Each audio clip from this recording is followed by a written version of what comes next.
Hi again, Mark here from talkingbass.net.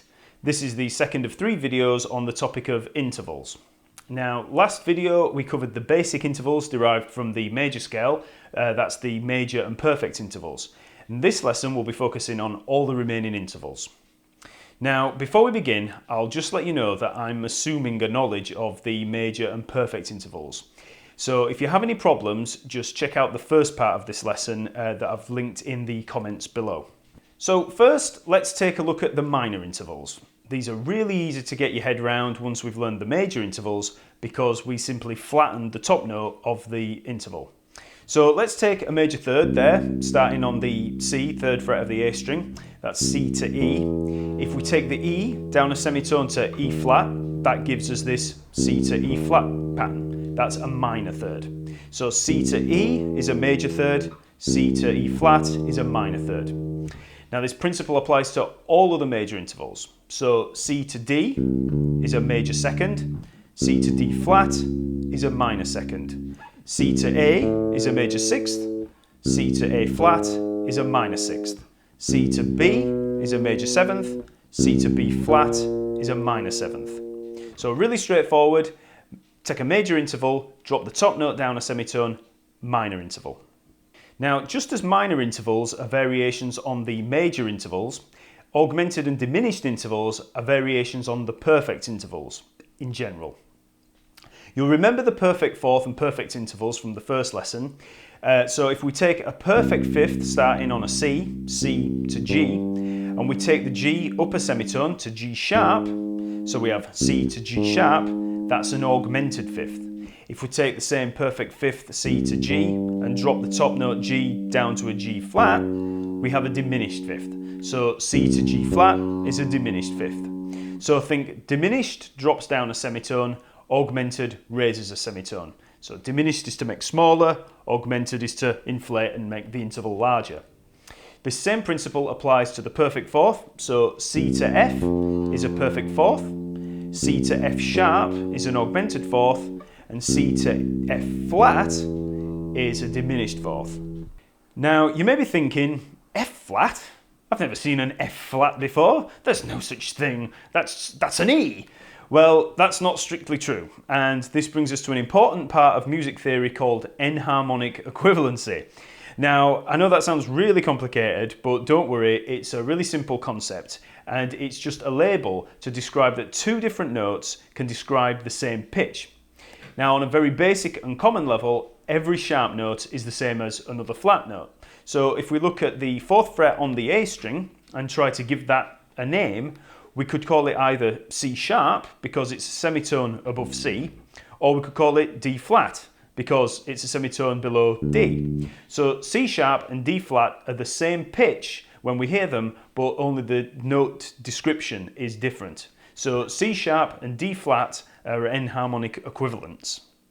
Now you may be thinking to yourself, well, why would you do that? Why not just use sharp names or flat names? Well, it can be for one of several reasons, but the most common reason is key signatures. I'll be discussing key signatures in a different lesson, but for now you should be aware that some keys are flat keys and some are sharp keys, and the accidentals in those keys are decided by this. So, for example, the key of E has 4 sharps, F sharp, C sharp, G sharp and D sharp, and these are sharps rather than the flats G flat, D flat, A flat and E flat. The key of A flat has 4 flats, B flat, E flat, A flat and D flat, rather than the sharps A sharp, D sharp, G sharp and C sharp. So another reason for using a flat or a sharp is because of the context or purpose of that note. Now this relates more to our use of intervals that we've been covering. So as we've seen, the augmented fourth and diminished fourth are the same interval, both to look at and to listen to. But the reason we use one over the other is based on why we've used that interval. A diminished fifth serves the purpose of a fifth, and an augmented fourth is a type of fourth. Now this could mean one of several things, but just as an example, if we look back at the augmented and diminished intervals, we came across the diminished fourth. Now the perfect fourth from C is F, so the diminished fourth from C is F flat, but F flat is the same pitch as E. But remember, E is the third note up from C. So C, D, E, 1, 2, 3. So E is always going to be a type of third. F from C is 4 notes up from C, so C, D, E, F, 1, 2, 3, 4. So F is always going to be a type of fourth from C. So when we talk of a flattened fourth or a diminished fourth, it's always going to be an F of some kind, just as a third is always going to be an E of some kind from C. Now, there's many kinds of different scenarios that can arise where this enharmonic equivalency rears its ugly head. But don't worry for now, just try to accept the fact that some pitches can have a few different note names. So if we go back to the minor, augmented and diminished intervals, we need to try to get used to the look and sound of them, just as we did with the major and perfect intervals. Now, to do this, we can use that same exercise we used in the first lesson by playing them up and down the neck from the C, the 3rd fret on the A string, up to the 12th fret and back. So if we do that, we get the following. So minor second,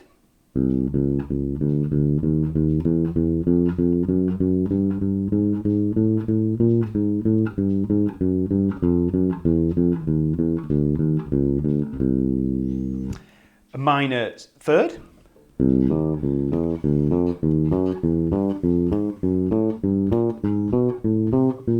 and so on. A minor sixth, etc. Minor seventh, etc. Now the augmented fifth, which you'll notice after we've just spoken of enharmonic equivalence, the augmented fifth is the same as the minor sixth, and you'll hear that in the sound. We're just using a different pattern. So we're using a certain pattern for the fifth, and we're using a different pattern for the sixth. So the augmented fifth, etc. The augmented fourth and or diminished fifth, etc. And we won't cover the diminished fourth because, as we've seen, it's really a theoretical concept, and the fact is that it's the same pattern and sound as the major third. So we'll leave that for now and just cover the common intervals. So play the intervals around the neck and try to just get used to them and the sound of them. If we play them both as melodic and harmonic intervals, you can hear the differences. Now, on a very basic level, the minor intervals have a little bit of a darker sound than the major intervals. So if we take a major third pattern interval on starting on a C, up there on the D string, we play the E there, so we've got a major third. Now, you can hear that that's got a fairly happy sound. If we drop the E down to an E flat for a minor third, you can hear it's a much darker, sadder sound. So major third, happy, minor third, sad. The augmented and diminished intervals have a bit of a different sound, a bit of a strange sound. The diminished fifth has a very dark sound. It's very dark, it's very evil, very metal. So if we play it as you can hear it there as a harmonic interval too. The augmented fifth is a very spacey sound. Okay, one extra thing to be aware of is that the major and minor intervals can also be extended to be augmented and diminished intervals in just the same way as the perfect intervals. It's much less common, but it's still worth bearing in mind, if only for the theory side of things. So if we drop the top note of a minor interval down a semitone, we get a diminished interval. And if we raise the top note of a major interval, we get an augmented interval. So if you think of the major and minor intervals as kind of sharing the same space as the perfect intervals, with the augmented above and the diminished below, we get the major and minor here in the middle with augmented, major, minor, diminished. Okay? So in practical terms, let's take the major third pattern, C to E again. If we take the E up to an E sharp, so the interval is C to E sharp, we have an augmented third. If we take the E down to an E flat, we have C to E flat, a minor third. If we take the E flat down to an E double flat, so C to E double flat, we have a diminished third. Just remember, like I said, with all the enharmonic stuff, that when you look at a C to an E, it will always be a third of some kind. So C, D, E, 1, 2, 3. So when we sharpen it, even if we sharpen it, flatten it, double flat, triple flat, it will always be a third of some kind. So obviously this can all result in a massive headache with regards to the enharmonic equivalency that we mentioned before. But don't worry, it's quite rare, although the diminished seventh is quite common, but I'll get to that in an upcoming lesson about chord construction. So I'll leave it there for now so that your brain doesn't fry with all this talk of enharmonics and double flats. But try not to get too caught up in all the theoretical side of it, because it'll all make sense as you start to learn more about other parts of music theory and harmony when you can see that there's a context and reason for these things. For now, just concentrate on memorising and understanding the major, minor and perfect interval shapes on the neck, then move on to the augmented and diminished fourths and fifths, and that should be enough for now. If you feel totally confident with all the intervals, then just go over the lesson again and try to understand all the less common concepts. Next lesson, I'll cover some final theory on intervals, and I'll give some practical examples on how to analyse or learn music by recognising these shapes. So if you've enjoyed this lesson, then please subscribe to the YouTube channel to keep up to date on all the new lesson releases that I'll be doing every week, and visit www.talkingbass.net for more videos and articles. Okay, I'll see you later.